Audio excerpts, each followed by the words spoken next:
Alright, Shalom. Shalom. Giving all praises to Yahweh, by Hashem, Yahushai, by Hashem, Makar Kodash. Double honors to our apostles and elders of GreatMillStone that rule impeccably well. And Shalom to you Akim out there that's sincerely pushing this truth in sincerity, you know, in the hopes of being delivered in these last days, man. We're just going to get into a quick video, and it's going to be, you know, mainly focus on the book of Ecclesiastes, the 7th chapter, and you know, from there we'll let the Spirit guide us, man. So we'll start with the first scripture. Right, this is Ecclesiastes 7:2. It is better to go to the house of mourning than to go to the house of feasting, for that is the end of all men, and the living will lay it to his heart. God. So it's better to go to the house of mourning, man. It's better for your mind state to be in a mind state of mourning, in a serious mind state, right? Because when you're mourning, you know, you're in a serious mind state. You have a serious countenance, and you know, you're void of mirth, man. You know, because you're aware and you understand that you're in a serious time. Now, anyone that's you know, lost someone in the world, you know that, you know, when you lose someone close to you, whether it be a friend or a close family member, you're in a state of mourning, man. You know, you're in a state of you're emotional, you're crying, because you realize something terrible has happened, man. You've lost someone close to you. Well, that's the same kind of countenance and mindset you want to have in this truth, because you got to understand what we've been through as a nation, and more importantly, what our Lord Yahushua has been through for our sins, man. Right? These were terrible things that took place, but were needed, man. You know, our people, we've been enslaved under the so-called white man. We have no king. You know, we're in the lowest state. Our people are killing each other. You know, this is a serious time. You know, the Lord came, you know, he gave his life. He was the sacrificial lamb for our sins. You know, you see what they've done to him. He was marred more than any man upon the face of the earth. These are actually serious things that have taken place, you know, concerning our people, concerning the scriptures and prophecy, man. So that's why we're not supposed to be in the mindset of mirth, right? It's not a time of mirth, man, right? The time of enjoying yourself and, you know, being of a happy, you know, countenance, that's going to come in the kingdom, man. Right? There's a time for everything. Like it tells you in Ecclesiastes 3, there's a time for these things, man. But right now, we're not in that time. Yep. You know? Let me get this precept real quick. 2 Peter 3:10 and 11, right? It says, but the day of your Lord will come as a thief in the night, right? In which and that's what brother was going into, because right now you got people.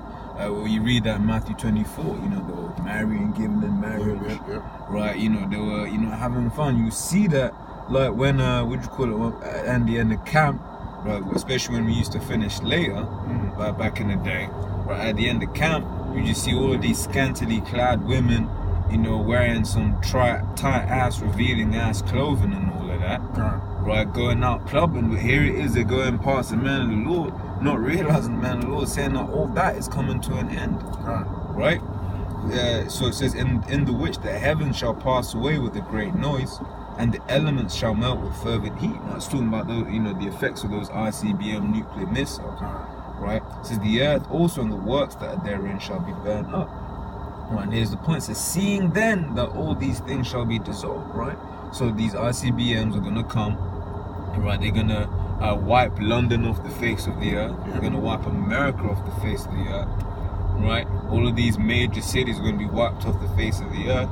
It's gonna be a lot, you know, a multitude that you read the book of 2nd Ezra talking about there, or something like to the effect of quoting, not verbatim, but like quoting roughly paraphrasing, that's what I'm looking for, that their body shall be as dung, man. Right? No one will be able to, no one there's going to be putting them into graves, or all of that. Right? So there's going to be a lot of dead, right? So seeing all of these things, this is what's to come. It says, what manner of persons ought ye to be in all holy conversation and godliness, right? So if you know all of these things are coming to pass, then you can't really be happy. You can't ever really truly be happy, right? Because why? Because then you got to ask yourself, why are these things going to happen? right? These things are going to happen because of all of the wickedness that's done in this world. And then when you meditate on that, then your whole countenance changes, man. Like, you know, you might be with Arky, you listen to a track, you know, you be like, oh yeah, shit, this beat is bad. Then the guy's like, and then I fucked your girl. And then you're like, oh, fuck's sake, man. It just completely kills the vibe. Yeah, this whole system is polluted, man. Yeah. Every, what's that word, phallic facility of this kingdom is just completely destroyed and it's defiled, man. You know, even that, you can't even really enjoy a song. Like, 'cause if you listen to the lyrics, the lyrics are just off, man. Yeah. You know, the lyrics are all kind of off. You know, 99% of Jake's songs is talking about adultery, man. Yep. You know? So how are you supposed to truly be happy in a kingdom like that? Yeah. Yep. So this is back in Ecclesiastes 7 and 3. Sorrow is better than laughter. For by the sadness of the countenance, the heart is made better. God, hey, and that first, you know, opening line, sorrow is better than laughter. Now, the world that we're currently living in does not esteem that idea, man. The scriptures also say folly is set in great dignity, man. So this system is all about folly. Yeah. This system is all about being unserious and everything being a joke and trying to avoid the truth of actually what's going on in the world, man. Well, the truth is, you know, there's terrible things happening around the world. Under this rulership of the so-called white man. You got kids going missing. You got Jake turning up with no organs. You got wars and rumors of wars playing out all over the world. You got famine all over the world. So this is not a state of laughter, man. Right? This is not a state of folly we're supposed to be in. We're supposed to be in a state of mourning, man. Because most importantly, our people are underneath the so-called white man. You know, and the nations are above us too. And we're looked at as the dirt of the earth. That's nothing to laugh about, man. That is nothing to laugh about. These are very serious matters, man. Yeah, well, hey, you read Ecclesiastes 10. 7 says, what you call it? I've seen servants. Yeah, servants upon horses. And princes walking on servants, and that's what's sad. And I ain't gonna make you. Hey man, hey, Jake is wicked, man. But being in this truth, you understand that we're the princes of the power. And we're seeing that ain't nice to see, man. You see Edomites, these Edomite cops just shooting Jake, getting away with it, all the injustice that happened. I ain't happy, man. We can't be happy here. Right, let me get this. This is Ezekiel 9:4. It says, and Yahweh said unto him, go through the midst of the city, through the midst of Jerusalem, and set a mark upon the foreheads of the men that sigh and that cry for all the abominations that be done in the midst thereof. Right, so a man of the Lord is going to be sighing and crying, man. All the abominations done. Hey, read this article. Hey man, I was reading an article yesterday. You know, but I had to do the whole fake news check. It was real news, man. One Edomite, man. He cut off his leg, or rather, his leg got amputated, man. His leg got amputated, right? And then he signed some paperwork. He took it home and he cooked it for his friends, man. Right, and then one of the guys at work basically made the point. It's like, how do you find 10 of your friends who say yes to that? If I was to be like, yo, Arka, I got amputated, you want to take some of my leg? Boys will kick me out the camp. That's it, man. Rightfully so. I'm like, what the fuck's wrong with this nigga? That's madness, man. It's madness. That just shows you the spirit is not upright in it, man. Yo, these Edomites are nasty people, man. Oh man, like the article was like last week. Sorry to bring this back up. Right, you had one kid. Right, his arm was broken or something, so he couldn't wank. So his dad and his mum, I think it was. His mum proposed to his dad, or maybe I should wank him. And then dad was like, yeah, that's cool, you go do it. That's what happened. His mum started doing it. Mum started wanking him, and then she started giving him head, and then she started fucking him. And you read it like, yo, straight up. That's great confusion, man. That's serious gross darkness, man. You know, that's disgusting, bro. And you even had that, I think it was a few years back, you had the Japanese guy get his wood cut off, and then he served it, he cooked it up, and he served it to, I think it was like 5 different people, or something like that, and they had to pay to get in. So it just shows you, look, the stuff that's taking place in this world, in this so-called white man's kingdom, because it is the so-called white man's kingdom, right? It doesn't matter if you're in the land of Moab. As a whole, the earth is given into the hands of the wicked. And you know, the whole vibration of the earth is under the vibration of the wicked. That's why these things are playing out upon the face of the earth, man. You know? So look, man, even these few things we mentioned, like, these are serious things. These are actually real things that are actually happening, man. You know, we've become so desensitized to it that we can just talk about it openly. Yeah. Because we're used to it now. We're used to hearing these mad stories, man. But really, in the ancient world, if someone was to hear what we just said, I don't even know how they'll react. They'll probably kill us for telling the story. Like, how do you even think of that? That's madness. Hey, we're gonna be telling our kids in the kingdom, yeah, man. So you know, there was a guy, Esau. Yeah. He had no pigment. What you mean he had no pigment? Hey, the very fat people eat pork in this world. That's mad. Breaking the law of Leviticus 11:7. Yeah. Right, breaking that law. The very fat. That's just off. That's absurd. It's absurd. But because it's such a delicacy in this world, they look at you sideways if you don't eat pork. Yeah, something wrong with you if you don't eat pork. Yeah, man. That's the kind of system that we're living in right now, man. This is back in Ecclesiastes 7:4. It says the heart of the wise is in the house of mourning, right? But the heart of the fools is in the house of mirth. So if you're wise, you're going to be in the house of mourning, man. You're in a desire to be in the house of mourning, because this is not our time to be happy, man. It's not our time to be in a state of being happy and going on holidays and doing all these things that pertain unto the world. We're not currently in that state, man. Right? We're in the house of mourning, so we should act like it, man. You know? Yeah. And what does it say as well? It says the heart of the wise is in the house of mourning. Right. So what is wisdom? Wisdom comes from the scriptures. When you understand the scriptures, you understand the position that Israel is supposed to be in. And then you see the position that Israel really are in. Yeah. That will make you unhappy, man. Was that verse 7? Verse 7's coming up. Let me continue. Right, it says, it is better to hear the rebuke of the wise than for a man to hear the song of fools. For the crackling of thorns under a pot, so is the laughter of the fool. Yeah. This also is vanity. Vanity, basically emptiness. Yeah. Right? Surely oppression maketh the wise man mad, and the gift destroyeth the heart. Hey, so surely oppression maketh a wise man mad. Now what the Bible is saying, like, our people don't even know they're under oppression. They're oppressed right now, man. They don't even understand that. Therefore, they're not wise. They're not wise because they don't take heed unto the scriptures. Okay, it's the scriptures that make you wise, man. Yeah. It's reading these scriptures and having the Lord deal with you and suffer with you that makes you wise. So when you come into this truth, that oppression will make you angry, man, because now your eyes have been opened through the Spirit of the Lord, and now you understand the situation you're in. Now you understand the situation your people are in as a whole. Now you understand all of these things, and now it makes you mad. Yeah.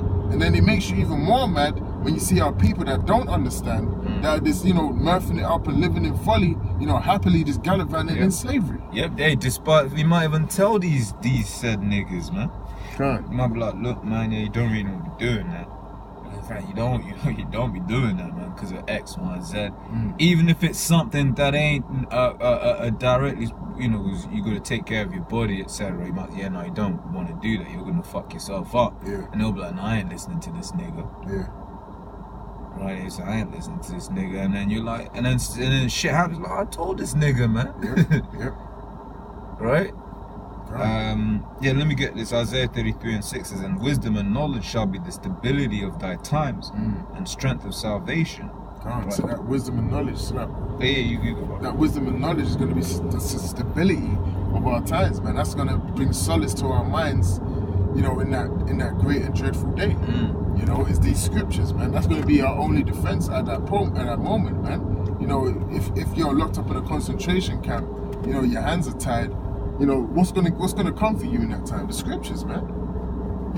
That's the only thing that's gonna comfort you in that time, man. Until the Lord delivers you from that situation, Lord willing. That's why these scriptures are so important, man. That's gonna be your stability. That's gonna make you stable. That's gonna make you not bug out like everyone else. That's people are gonna be looking at you like, why ain't this guy bugging out? What does he know that we don't know? Exactly. The scriptures. Exactly. And it getting to understand the scriptures right now. We get that, by being in a state of mourning. Right? You got the things like work hard now, play later. You have guys say, yo, come man, hey, no, man, just come, let's go to the club, man. Yeah. Nah, man, I got a count, man. Even your woman's like, oh, why you never want to see me on a Saturday? Yeah, Saturday demon. Yeah, Saturday demon. Right? And you're like, nah, man, I got the Lord's word to do, man. That's it, man. The most important work you can ever engage in, upon the face of the earth. Yeah. The work of the Lord, the ministry, man, the faith, the good news, the gospel, man. That's what we're supposed to be occupied in, man. Yeah.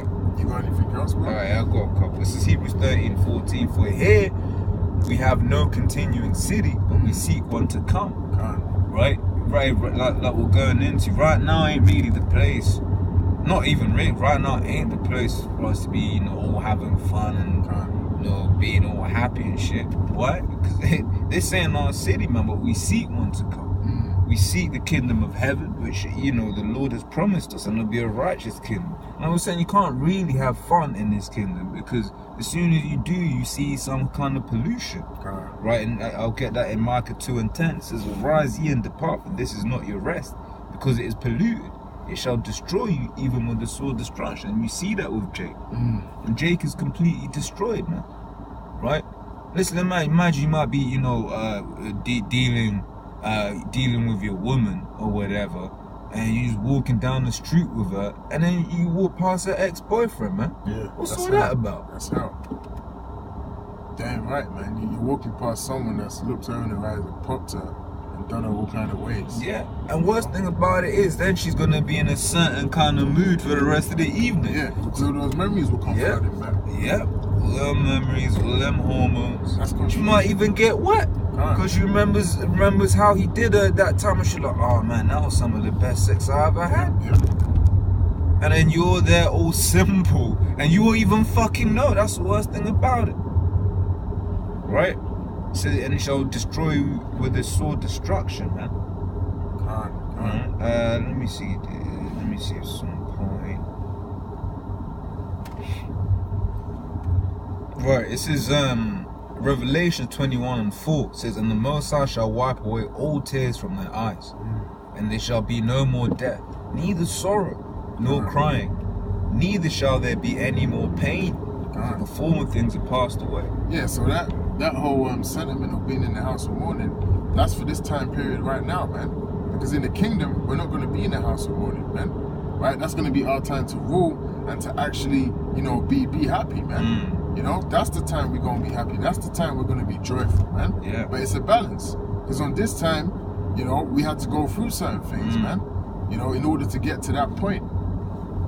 So, we're not, the real sentiment of this video is not to say, yeah, you're supposed to be angry every day and, you're supposed to just walk around cursing people out. That's not what we're saying. That consumes too much energy. Exactly. You're gonna have to. You just roll with, but what we say, like roll with the punches, man. If you're trying to be angry all the damn time, then you just gonna burn yourself out. Yeah, you're forcing it. All the spirit. You look at the examples. The apostles are not doing that, man. You learning this truth, and over time you change, man. When you first come to the truth, we always mention it. You always got fire. Yeah, you want to jump on everyone. Fuck that. Yeah, you want to expose going off, mom. But hey, there's a balance to all things, man. The spirit of camp is even different nowadays. But before, I've heard the apostles speak about, they used to get into fights and that, and stuff used to happen. But now that's not happening, man. It's all about that edification. It's all about the edification now, man. But it always has been. But your zeal gets controlled. Yeah. Now the zeal gets controlled. That's key. The zeal gets controlled. Like we're saying, it's like, and that's the thing. Is the thing of balance, because.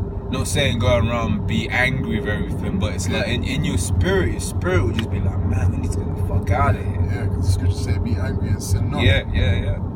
Right, I'll get this last one real quick. 2 Corinthians 4:17, "For our light affliction, which is but for a moment, worketh for us a far more exceeding and eternal weight of glory." Hey, so it's a light for everything we go through now, all the hell, all the pain. It's a light affliction. Why? Because it worked for us a far more exceeding and eternal, being the key word. Weight of glory. So you have your woman say, "Oh, why don't you want to come out with me on a Saturday, this, that, and that?" "Oh, I'll go out on a Saturday, man, let's get some box or whatever." Right? end of the day, yeah, alright, cool, you can go get your box. Yeah, it's like, hey, for real. You know what I'm saying? But it's like, let's say you say, I'm not going camp, I'm gonna go club instead. Yeah. Right, you go to the club, you get boxed, like 5 minutes, you know, you pop that real quick, you're busting up, and you're all good, and you find out you've caught some nasty ass disease, this, that, and the other, where all you had to do was just, you know, endure, and the Lord would be like, here, virgins, man, in the kingdom, here's a crown. Yep. Hey, but the Lord is merciful, man, because the Lord has had it where we actually enjoy doing this. Yeah. You know, we actually enjoy doing this. It's not a chore to us. You know, first of all, when you come in, you know, you might miss the world, but bro, the Lord will put a spirit on you to actually enjoy pushing His word, man. Yeah. You know? You start seeing the world for what it is. Exactly. The more you learn about it, you know, the more you start seeing, look, man, I actually just want to push the word. That's right. You know, it ain't even a chore. That's right. I enjoy doing this, man. I'm doing this for the Lord. Yeah. You know? You know, if you ain't got anything else. Nah, that's all for me. Lord willing, this lesson was edifying. And you know, shalom to the apostles and, you know, of GreatMillStone that were well, and, you know, shalom to the brothers out there. Shalom.